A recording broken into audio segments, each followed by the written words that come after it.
Hi, ako si Mama Babes, ang nagbabahagi sa inyo ng kaalaman tungkol sa pananahi. Sa ngayon po, ang ibabahagi ko po sa inyo kung paano gumawa ng pattern ng blouse. Kasi sa ngayon, marami pong uniform ng teacher. Ang mga design po, kung paano ko gagawin, hindi ko pa pwede maibahagi ngayon dahil wala pa po akong nayari. Ang nasa likod ko po, ilan po yan sa mga uniform na ng teacher. Tapos, ito po yung mga bagong design. Ito po ang design ng uniform ng teacher ngayon. 4 po ito. Oh, 4 po yan. Mula Lunes hanggang Huwebes. Lunes, Martes, Miyerkules, Huwebes. So, ngayon, ibabahagi ko pala sa inyo kung paano gumawa ng pattern.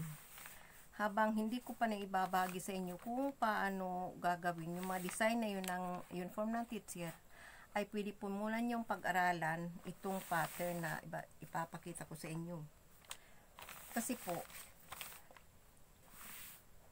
ay importante po ay magawa muna niyo itong hugis. Kasi po, ang gagawin na lang natin dito, yung mga design yan lang po ang idadagdag. So ngayon, sa mga malakas ang loob, pwede na po ninyo itong pag-aralan. So, talagang nais na matutong manahi. Kaya ko po ito binabahagi sa inyo dahil gusto ko pong maraming mabahagian ako sa aking kaalaman.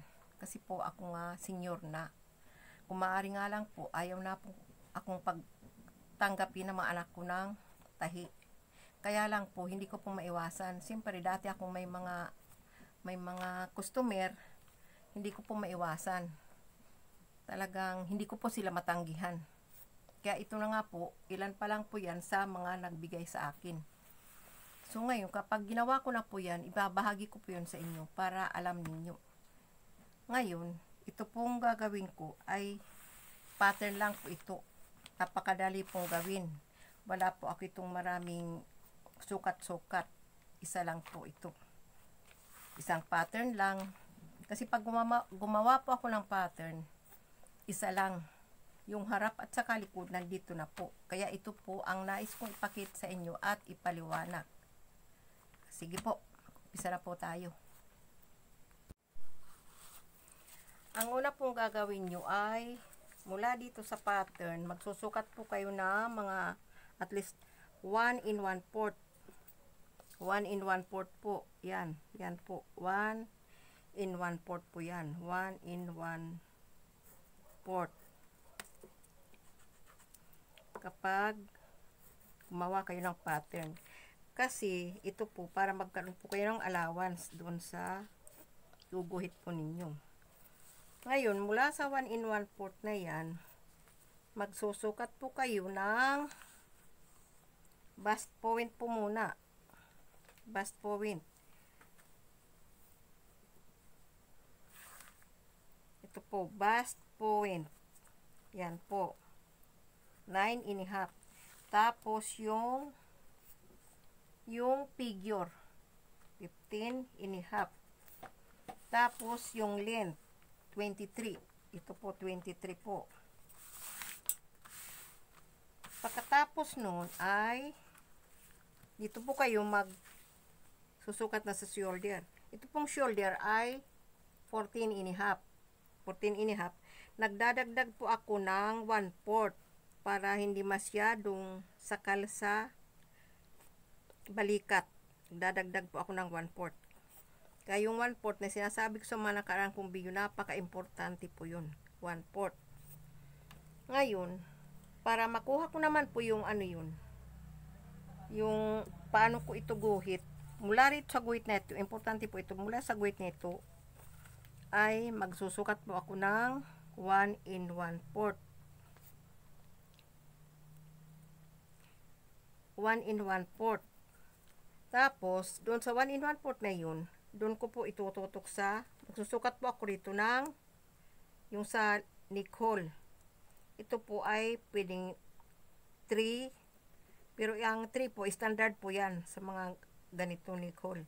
Tapos, ginawa kong 3 in 1/4 kasi po wala po itong collar. Pero pag may mga collar, kailangan 3 inches. ang sukat nito. Ngayon itong sukat nito, ipo-point ko po ito sa 1 1/4 na sinukat natin. Mula rin sa guhit na ito, 1 1/4 ito. 1 1/4. Mula sa guhit, 1 1/4. Tapos, dito naman po, ito po yung guhit natin. Dito ko itututok yung doon po sa balikat, yan po. Tapos, ito po yung front po, ito front. Magdadagdag po ako ng 3/4. 3/4. Ito na po yung sa likod. Ito po yung back. Pag gumawa ako ng pattern, nandito na po yung likod at saka harap. O, ito po yung 3/4 na tinaas natin. 3/4. Guguhitan po natin ito. Tapos, magsusukat po tayo, no, shoulder na nga po ito. Yung 14 1/2, 7 1/4, nagdagdag po ako ng 1/4 para po doon sa hindi po masyadong sakal sa balikat. Ngayon, itong 3 inches na ito sa neck hole, ginawa kong 3 1/4, dito ko rin po yung tandaan. Tapos, ito po, ititiklop po natin ito. Dito mo kukunin yung sa likod para siguradong pantay. Ayan po, oh. Ngayon, dito na po kayo kukuha sa yung sa likod po. Yung sa neck hole po ito sa likod. Mula rito sa guhit na ito, kaya ito pong guhit na ito, napaka-importante po nito. Marami itong pakinabang. Mula sa guhit na ito, magsusukat po kayo ng 3/4. Baba po ng 3/4. Ito po ang itututok ninyo sa balikat, shoulder. O, yan na po yan. So, tapos na po tayo roon. Ngayon, para makuha naman po natin yung armhole. Ang armhole po nito is 15. Mula po rito, ay dito sa guhit na ito, kukunin po natin roon yung 7 1/2. Pero po, minsan, mag-adjust na lang po kayo riyan. Minsan, kulang ng kaunti, o adjust lang po yan. Basta importante po, ito na po, oh. 7 1/2. Ngayon, mula dito sa shoulder, sukatin po nito 7 1/4. Tapos magsusukat po kayo rito ng 7 1/4 din. Magbabawas po kayo ng adjust nyo ng 1/2 inch. Ito po, adjust po ng 1/2 inch rito. Tapos itong 1/2 inch na ito po ang kukunin yung harap. Yan po. Pagdating po rito, ihuhugisan na lang po nito, round po, hanggang sa bust. Ganyan po akong gumawa ng pattern. Subok ko na po ito. 35 years po, ganito lang po ang ginagawa ko. Ngayon, yung 1/2 inch na yun, dito naman po niyo itutok sa balikat sa likod. Ito po yung sukat ng likod. Ito yung harap, ito yung likod. Ito naman, ito yung likod. Kasi po, kailangan po mas malalim ang harap kaysa likod. O ito yan na po ang likod. Tapos susukat po kayo rito ng yung bust. Ang bust po is 33 1/2. Yang sukat po, eksakto yan sa katawan. Ngayon, kailangan magdagdag tayo ng allowance.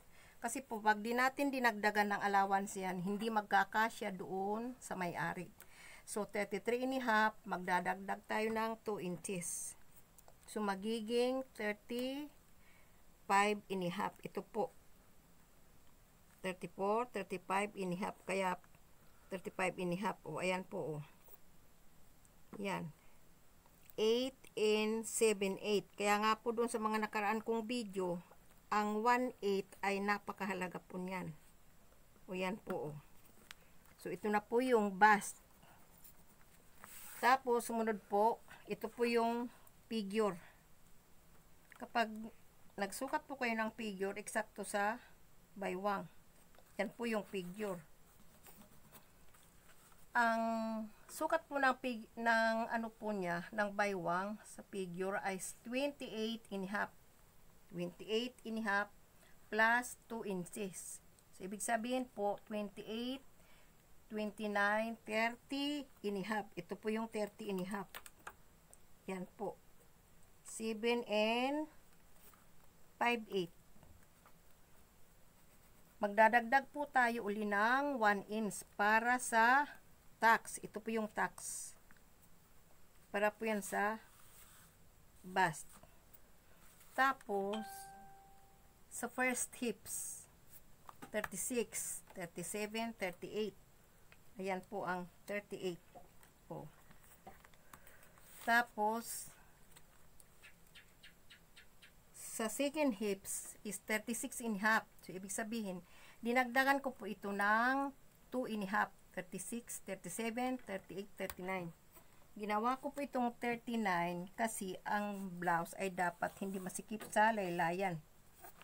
Yan po. Ang may-ari po nito dalaga, kaya po ito ganito. Ngayon yan na po yung guhit natin, yung sukat natin. So, pagdating naman po dito, siguro makikita nyo bakit kurba. Ayan po. Pag nagguhit po ako rito, ay ganito po yun. Yan po. Sa gitna po, ilalagyan ko po yun ng kurba. Yan po. Depende po sa katawan, kung malaki ang bilbil, mataba, payat, depende po yun. Ito po, ang lagay ko po rito ay 3/8. 3/8 po ito. Oh, 3/8 po yan. Kasi po, ito po yung lubak. Ang katawan natin ay lubak. Kasi pag ganyan, nakahugis po yan sa katawan, pag titingnan siya, maski mataba siya, pag may kurti ang blouse niya, maganda siyang tingnan.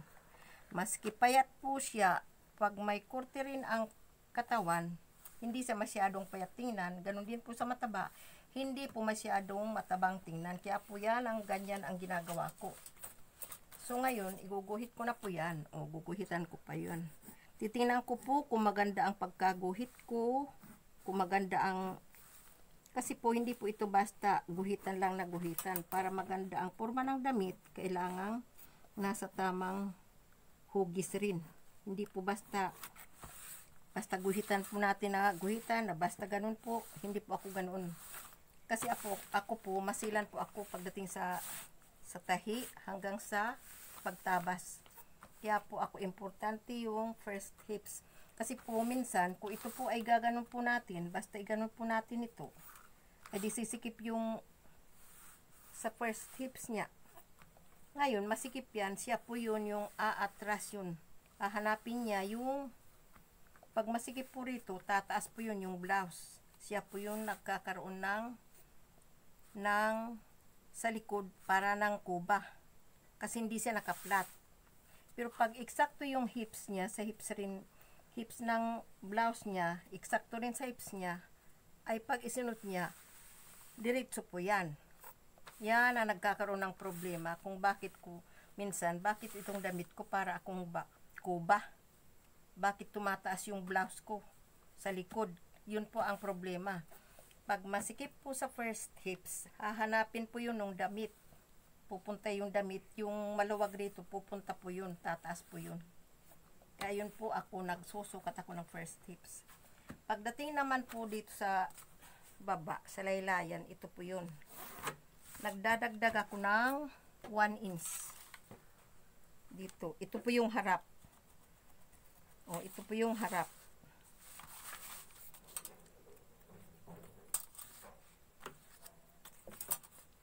Ito po yung harap. Ito po yung likod. Sa likod po diretso, sa harap, medyo may kurba, 1 inch po. Nagdadaon ako ng 1 inch. Kasi po, ang harap natin, siyempre may bust tayo. Pag isuot po natin yan, ay sa bust natin, ay siyempre tataas ito. Pag pinantay po natin yan, pagdating sa harapan, ay parang nakabitin yung blouse. Pero pag ganyan, komportable pong tingnan yan. So, dito naman pa to tayo sa bust point. Ito po yung bust point. Ang gagawin po natin dito, ay yung bust distance po niya ay 7.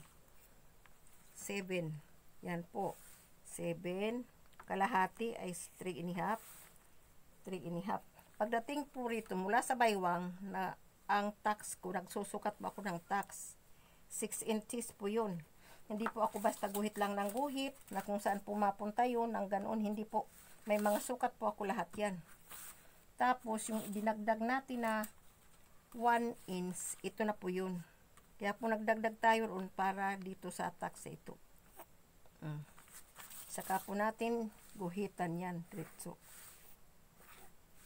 Kapag naman po may cut out, diretso po niyo itong ano ito. Kaya importante ito. Ako lagi po akong may guhit na ganito sa gitna.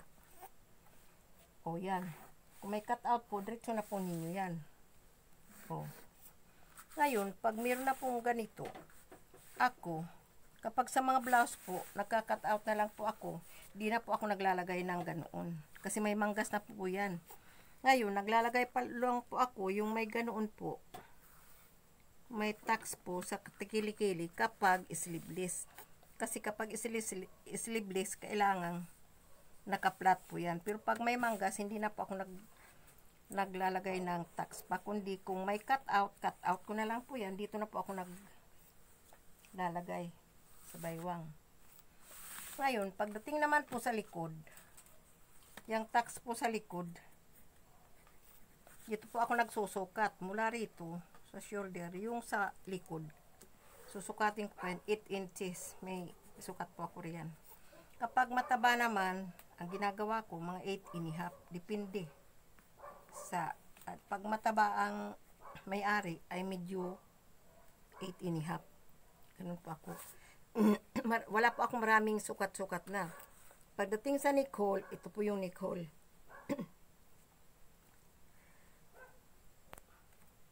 Pagdating naman po sa neck hole, standard po 6.5. Para po ito sa mga hindi masyadong mataba. Kasi pag naglagay po kayo ng neck hole, pag nagsukat po kayo ng neck hole, tingnan po nyo yung distansya ng bust. Kasi pag ginawa kong 7, baka po labas na ang cleavage niya. Kaya ito po ay 6.5 lang inlagay ko. Pagdating naman po sa round neck, mga 3.5. Ngayon pagpayat, mga 3 inches lang po yun. Ito na po, itutok mo po doon sa 3.5 po ito. Ito po, 3.5 rin po ito. Ito na po yung round neck. Itutok mo po doon sa sukat natin na 3.5 rin. So, ito po yung back.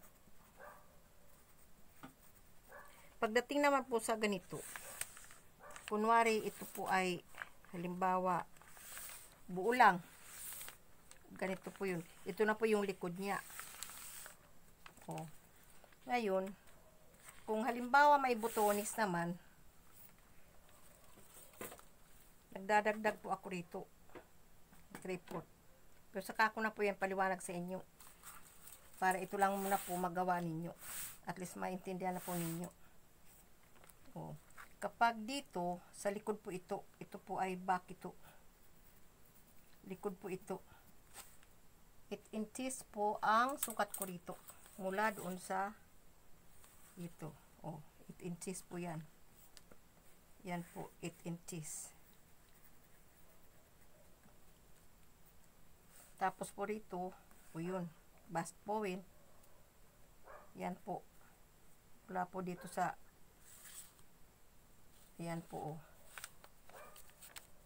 Bali, ang dinadagdag ko lang po rito is 3/4 lang po ito. 3/4 lang po dito. Kasi, kailangan po mag-down tayo ng, kasi pag nangyari na po ito, mag-down ng 3/4 para po pag isinuot ang damit, hindi po yung tahi nasa likod. Kasi yung ibang magawa, pantayan lang po. Pag pantayan po, minsan yung tahing ito na sa balikat ay nandun na sa likod. Pero pag ganyan, hindi po. Kasi mas maganda sa damit, nasa harap, makita mo yung tahi. Oh, yan po. Ito po ay tapat nyo rito. Ganon din po. Para pantay pag tinahinin nyo. Tapos dito na po kayo. Ito po ang harap po ito. Front. Ito naman po ay back. Wala po akong mga ano. Basta ito na po yung harap, likod. Ito po yung likod. Itong diretso. Tapos ito po ang front. Ganyan lang po ako maggawa. Yan na po ang pattern natin. Sa susunod po, ito ipakikita ko po sa inyo kung paano yung may botones, yung mga, kasi marami pa pong proseso yun. Hindi po yun basta-basta. Ganun lang po ang paggawa ng pattern. Kaya po sa mga nais na matutong manahi, yun lang po, napakasimple lang po ng paggawa ng pattern para lang po kayo nagdodrawing-drawing. Wala po akong maraming sukat-sukat, basta ganyan lang po ang pattern ko. Yan po, nandyan na po lahat, yung harap at saka likod. So, ang mababago lang po riyan, yung pag naglagay na po tayo ng mga design. Tungkol po sa uniform ng teacher, pag nagtabas na po ako, gusto ko po, bago ko ipakita sa inyo, nayari ko na po, isusuot ko sa manikin, tapos papakita ko po sa inyo. Kapag nakita po na ninyo, ay doon ko na po ibabahagi sa inyo kung paano ko yung ginawa. Kasi gusto ko po sigurado. Ngayon, ayaw ko po yung baka ginaya po niyo tapos hindi po napagtama-tama, ayaw ko po. Kasi pati mga sukat, ibibigay ko po sa inyo. Kaya sa nais na mga matutong magtabas, sana po subaybayan po ninyo ang aking video, ang aking channel, para patuloy po natin na matuklasan ang bawat kaalaman natin sa isa't isa. Lakas loob lang po yan.